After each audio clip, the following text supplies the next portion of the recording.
friends, happy halfway to Halloween. I can't believe that Halloween is in just 6 months. In celebration of our favorite time of year coming back around again, I thought it'd be really fun to take some time to share all of the Halloween horror, spooky things that I've been loving lately. The last time I did a favorites video was, I think, right after Christmas. I really love these kinds of videos. I don't feel like people do them all that often anymore, but at one time it really was a YouTube staple. Definitely leave your favorites down below in the comments. What have you been getting up to in 2024 so far? Before we get into my faves, let's have a little earring check. These are perfect for the vibe for today's video. They say that every day is Halloween. They're like my little spooky affirmation earrings. Okay, let's start off with the creepy books that have crawled their way into my dark, decrepit heart. I have been having a pretty good reading year so far. I've been participating in an array of online reading events, and I really feel like that is just such a fun way to build community with others. This year, I've been getting into classics way more. I have a whole spread in my journal where I can track the classic books that I really want to get to. And I've gotten to several that have really left an impression on me, and one of which is Carmilla, which I definitely would have to say, this is the book that is my favorite so far that I've read in 2024. And it's a classic of all things. If you aren't familiar, Carmilla is a vampire novella written by an Irish author, J. Sheridan Le Fanu. It's a very old book. It predates Dracula. I was extremely blown away because for me, when I have a book that I'm reading that is a classic, I always find that my best strategy is not to go in the same way I do with modern books. Oftentimes I'll read plot summaries online, like Clip Notes, Spark Notes, whatever those kind of websites are, and I'll either do that before or after I read a chapter. However, my typical classic reading strategy was not needed at all with Carmilla. The book I would recommend for people wanting to read Carmilla is definitely going to be the one edited by Carmen Maria Machado, because she has a really great introductory chapter. She'll include some of the footnotes sprinkled throughout the book, not too many. And knowing books of that time period, all of the subtext, all of the ways that the editor made note of a lot of like the sexual innuendo and all these other things happening behind the scenes that the writer really couldn't say, directly.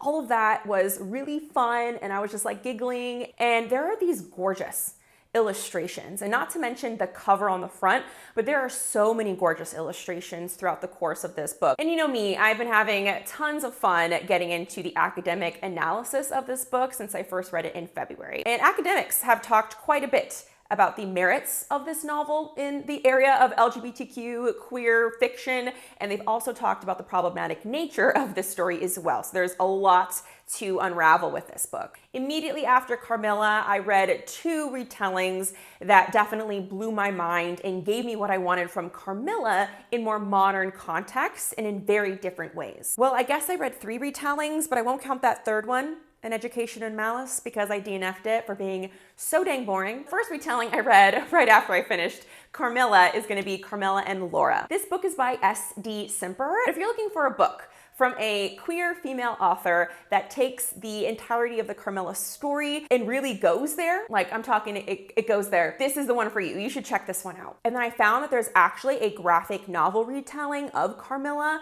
but it infuses in the story Chinese folklore. Carmilla, the First Vampire by Amy Chu and Sue Lee. This graphic novel diverges more than the other retelling that I read, but in really interesting ways, because I didn't want to read the same story 3 times, right? It takes the story of Carmilla out of that gothic castle world and brings you into more of like an urban landscape that considers, the 21st century, and it gets incredibly fantastical. So if you're a fantasy person, this would be right up your alley. The next category I have here is TV shows or series. I'll admit, I'm not the biggest TV show person, but there are times when I do stumble across a show that really connects with me in the moment. Very recently, I've found myself hooked on a show that was recommended to me by my fiance because he totally knew it'd be right up my alley, and he was so correct, and it's a show we've been watching together. I have never seen a single show of Buffy up until a few weeks ago. How have I not watched this show? I love the 90s vibes. I love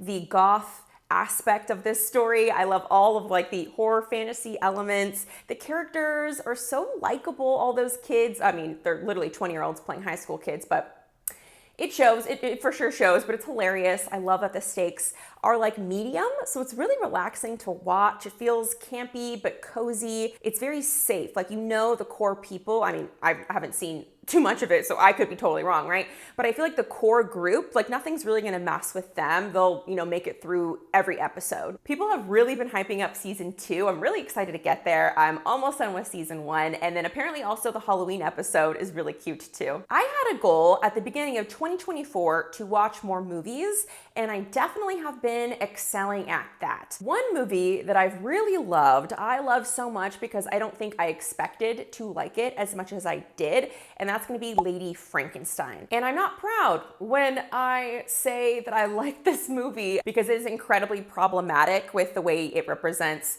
a whole lot of people. Like, it has terrible representation of disability in this movie, but what I really love about it is that it is so unhinged. Lady Frankenstein is a 1971 Italian horror film that follows one young woman straight out of medical school in a kind of ambiguous older time period where she comes back to her family's estate where her father lives as a scientist. He has his experiments that he's been working on, and, you know, it has a lot of relation to what is going on with the experiments of Victor Frankenstein in the book. I think it also satisfies my desire to have more Frankenstein retellings from the perspective of women. And the ending of the movie is ridiculous, like, from start to finish. It is wacky, it is trashy, and I think it also is really influential in my new obsession with like 1970s horror, which I think helped me really enjoy The First Omen, which is another favorite film of mine. When I walked into the theaters to see The First Omen, I had zero expectations. And when I said zero, I meant zero. I had never seen The Omen or any of the movies in that franchise. I had the basic understanding of the premise that there's like this demon child and he wreaks havoc and kind of has like some demonic powers that are associated with Satan. Like, not even 5-10 minutes into the movie, my hands are like on my face and I'm just thinking to myself, this is freaking amazing. There's so much about this movie that I loved, from the cinematography and the ways that they filmed things to really harken back to all those filming techniques of the 70s and all of this other kind of like B-roll or footage that had like insects and just all of the imagery there, I thought told a really interesting story in unconventional ways. And I'm not even like a big religious horror person, but I think there's a lot that they're discussing in this movie about women's autonomy, you know, control over their body. All those things really resonate with me. And I could not do a favorites video without mentioning my all-time favorite #1 movie, probably of my entire life. I'm not being dramatic because it's so true. Lisa Frankenstein. I did a whole reaction video on this movie right as I came out of the theaters, and any issue I took with this movie, which was minimal at the time, all that has been just thrown out the door. I've seen this movie twice in theaters. I have a Blu-ray and digital copy of this film. I've gained a whole lot more of an appreciation for the movie and the characters and the stories the more I watch it. And that's what I love about a movie, when you have different experiences every time you hit play. There's a lot to chew on with that movie in regards to growing into womanhood, grief, and the ways that society has poorly treated mental health, especially in young people. And because I love the movie so much, I have been listening to the soundtrack quite a bit and other songs that are inspired by it. So just kind of going to my audio section where I talk about my music and podcast faves. I've slowly been curating over time a playlist of songs that are inspired by Lisa Frankenstein. They also include some songs from the official soundtrack, but there's a whole lot of music out there that just takes me back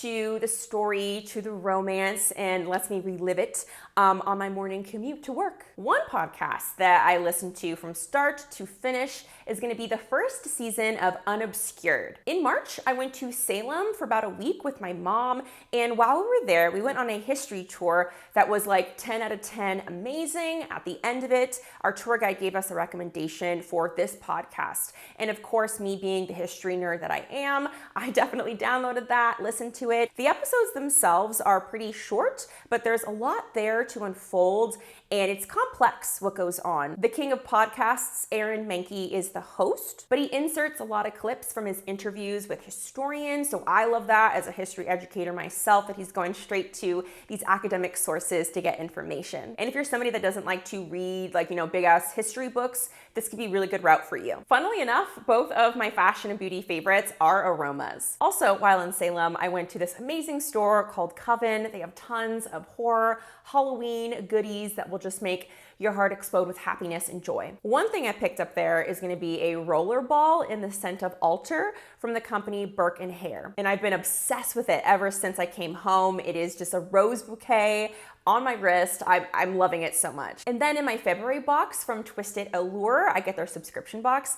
They had their first time ever a perfume that they gave us. It's called Bloodlust. It looks adorable. I mean, everything in their subscription boxes are always fantastic. I like to collect them, keep them, swap them out throughout the year depending on the season or the holiday, or maybe just even my mood. It has notes of black vanilla, frozen pear, and magnolias. It has like this teakwood amber kind of scent to it, and I absolutely love that kind of scent in a candle, and it really lasts a long time too, which is always surprising. Okay, moving on to foods, I took a chance on a small business. They're called Deadly Sweet, and I ordered up a few of their Valentine's, or should I say Halloween treats. And they are so delicious. It's kind of like a chocolate cookie, but what really sells it for me, obviously, is the designs on the front of it. They're so adorable, too cute to eat. I've only gotten to one so far, which I don't know how long these last, but probably not as long as I want to keep them. So I'm just gonna have to suck it up and enjoy them because they do taste really good.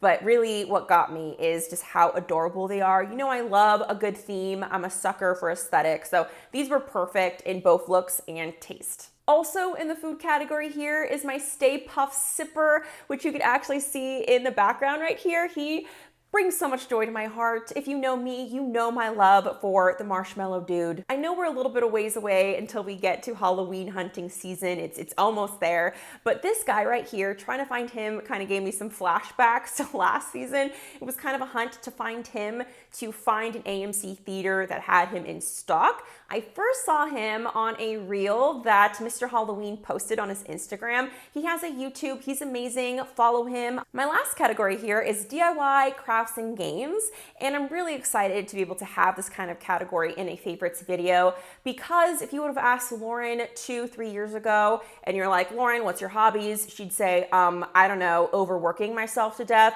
So I'm really happy on my healing journey. I actually can say I have some answers about what my hobbies are right now in my life. And then adding that onto this channel has been super rewarding as well, to connect with other people who love those same things, like paint by numbers.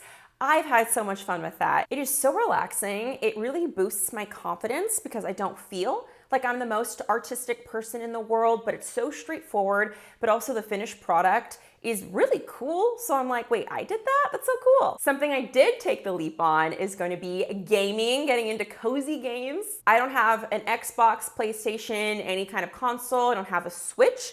So I thought, before I buy anything and commit to such a large purchase, I was just gonna play around with some things on my phone and do like a mobile game. I tried Stardew Valley, and not really my jam. And then I tried out Wylde Flowers, because people online rave about Wylde Flowers. Like, people love it. So I thought this would be a great place to start, because it has the farming simulation that Stardew Valley does, but it's a little bit more structured and there's more story in it. And it taught me that I really love when there's lore and a narrative to a game. Things in front of me that make me feel like I'm progressing in ways that get me to the lore and discovering all the stories and having relationships with characters. It's just so cute, so wholesome, very witchy too. I'm realizing just how powerful it is to help out with any kind of emotional, like mental self-regulation, to get you to a place where you're then able to like tackle any problem, deal with things head on. And these are all the ways that I've been keeping that Halloween spirit alive in my heart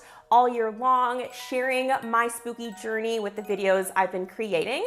If this is your vibe, definitely don't forget to subscribe and let me know, what have you been loving this year so far? I cannot wait to chat with you all. Thank you so much for being here. I'll see you all in my next video. Bye.